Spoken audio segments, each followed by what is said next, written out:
ஆடிப்பெருக்கு மற்றும் ஆடிப்பெருக்கின் அற்புதம். ஆடி மாதத்தில் பொதுவாக மழை பெய்யும். மழையின் காரணமாக ஆறுகளில் புது வெள்ளம் பெருக்கெடுத்து ஓடும்.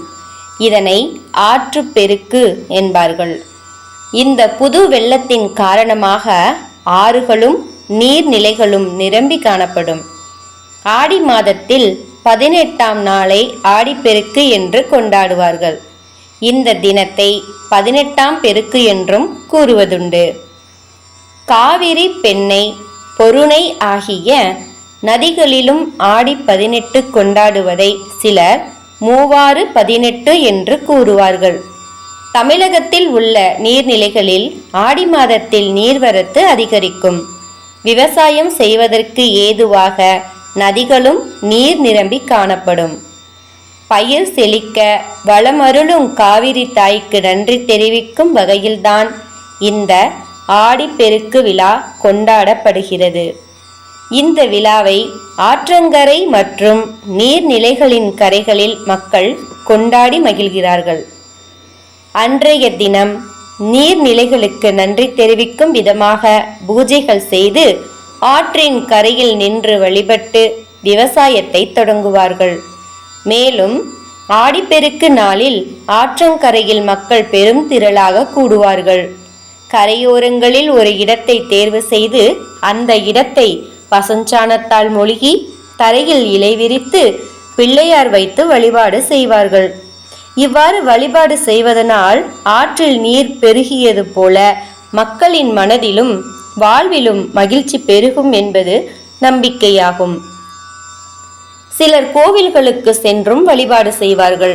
ஆற்றங்கரையில் கூடும் பக்தர்கள் மற்றும் பொதுமக்கள் வீடுகளிலிருந்து பல வகையான சாதங்கள் செய்து கொண்டு வந்து தங்கள் குடும்பத்துடனும் நட்புடனும் சுற்றத்தாருடனும் அமர்ந்து அமைதியாக உணவு உண்டு சந்தோஷத்தை பங்கிட்டுக் கொள்வார்கள். இந்த விழாவில் சிறப்பு அம்சமாக ஆடிப்பெருக்கு அன்று ஆற்றங்கரையில் வைத்து சுமங்கலி பெண்கள் தாலிக்கு புது மஞ்சள் கயிறு மாற்றிக்கொள்வார்கள்.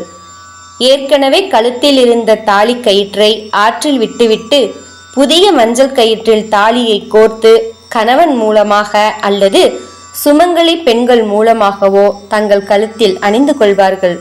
இது ஒவ்வொரு ஆண்டும் நடைபெறும்.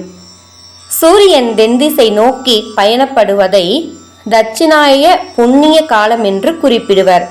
இதில் முதல் மாதமாக ஆடியில் விவசாயிகள் உழவு பணிகளை தொடங்குவார்கள். ஆடிப்பட்டம் தேடி விதை என்று சொல்வதுண்டு. இந்த நாளில் தொடங்கும் செயல்கள் இனிதே நிறைவேறும் என்பது ஐதீகம். ஆடி 18ஆம் தேதி காவிரியில் நீராடி காவிரி அன்னையை வழிபட்டு மஞ்சள், குங்குமம், மலர், வஸ்திரம் சமர்ப்பிப்பர். புதுமண தம்பதிகள் இந்த நாளில் புது மஞ்சள் கயிறு மாற்றிக்கொள்வது வழக்கம். ஆறு மற்றும் நீர்நிலைகளின் ஓரம்தான் என்று இல்லை, வீட்டிலேயே கூட எளிமையான முறையில் ஆடிப்பெருக்கு விழாவை கொண்டாடலாம். அதற்கு செய்ய வேண்டியது இதுதான். ஒரு சொம்பில் சிறிதளவு அரைத்த மஞ்சளை போட வேண்டும். பின்னர் அந்த சொம்பில் நிறைகுடத்தில் இருந்து தண்ணீர் எடுத்து கொள்ள வேண்டும். தண்ணீரில் மஞ்சள் கரைந்துவிடும்.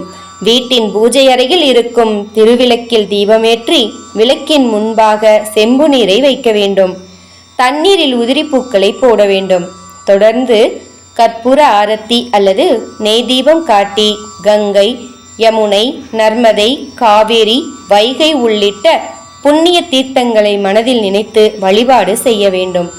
பூஜை முடிந்ததும் செம்பிலுள்ள நீரை செடி கொடிகளில் ஊற்றிவிட வேண்டும். வழிபாட்டின் போது சர்க்கரை பொங்கல் நைவேத்தியம் செய்து படைத்து வழிபாடு செய்ய வேண்டும்.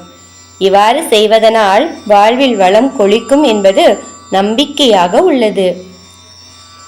ஆடிப்பெருக்கு விழா திருச்சியின் காவிரிக்கரை மற்றும் பவானி கூடுத்துறை ஆகிய பகுதிகளில் வெகு விமர்சையாக நடைபெறும்.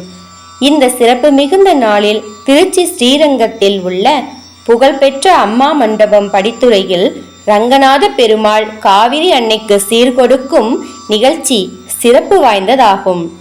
காவிரி அன்னை ரங்கநாதனின் தங்கையாக கருதப்படுகிறாள்.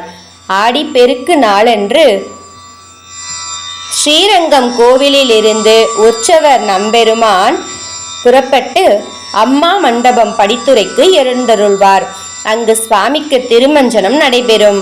அங்கு அவருக்கு அபிஷேக ஆராதனைகள் முடிந்ததும் புடவை, திருமாங்கல்யம், வெற்றிலைப்பாக்கு, பழங்கள் முதலிய சீர்வரிசைகளை யானையின் மேல் ஏற்றி ஸ்ரீரங்கம் கோவிலில் இருந்து அம்மா மண்டபம் படித்துறைக்கு கொண்டு வருவார்கள். மாலை வரை அங்கு வீற்றிருக்கும் பெருமாள் காவிரி அன்னைக்கு சீதனமாக தாலி பொட்டு, பட்டு மற்றும் மங்கள பொருட்களை வழங்குவார். இந்த பொருட்கள் அனைத்தும் ஆற்றில் விடப்படும். இந்த காட்சியை காண்பவர்களுக்கு கோடி புண்ணியம் கிட்டும் என்பது ஐதீகம்.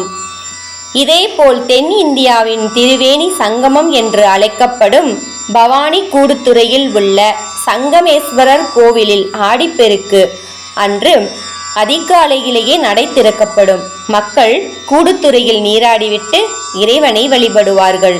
அம்மனுக்கு தேங்காய் பழம், பூ, காதோலை கருகுமணி படைத்து ஆராதனை செய்வார்கள். பூஜையில் வைத்த மஞ்சள் சரடினை பெண்கள் கழுத்திலும் ஆண்கள் வலதுகை மணிக்கட்டிலும் அணிந்து கொள்வர். இதனால் வீட்டில் மங்கள காரியங்கள் தடையின்றி நடைபெறும் என்பது நம்பிக்கை. ராவணன் உள்ளிட்ட பல அசுரர்களை வதம் செய்த பாவம் நீங்க என்ன செய்வது என்று வசிஷ்ட முனிவரிடம் ராமபிரான் கேட்டார். அதற்கு வசிஷ்டர் 66 கோடி தீர்த்தங்களையும் தன்னிடத்தில் கொண்டுள்ள காவிரி ஆறு தென்னகத்தின் கங்கை என்று அழைக்கப்படுகிறது. எனவே அந்த நதியில் நீராடினால் உன் பாவ உணர்வுகள் நீங்கும் என்று கூறினார். அதன்படி ராமர் காவிரி ஆற்றில் நீராடி பாவங்களை போக்கிக் கொண்டார். ராமபிரான் காவிரியில் நீராடிய தினம் ஆடிப்பெருக்கு என்று புராண தகவல் ஒன்றும் தெரிவிக்கிறது. அட்சய திருதியை தினத்தை விட ஆடிப்பெருக்கு சிறப்பான நன்னாளாகும். இந்நாளில் நகை மட்டுமின்றி பிற பொருட்களும் வாங்கலாம். ஒருவர் செய்யும் நற்செயல்களால் எவ்வாறு புண்ணியம் பெருகுகிறதோ அதுபோல இந்த நாளில் தொடங்கும் எந்த காரியமும் நன்மை அளிக்கும் வகையிலேயே நிறைவு பெறும். நாம் செய்கின்ற நற்செயல்களால் புண்ணியம் எப்படி பெருகுகிறதோ அதுபோல் இந்நன்னாளில் தொடங்கும் சேமிப்பும் பல மடங்காய் பெருகும் என்பர். இந்நாளை வெகு விமர்சையாக நாமும் கொண்டாடுவோம்.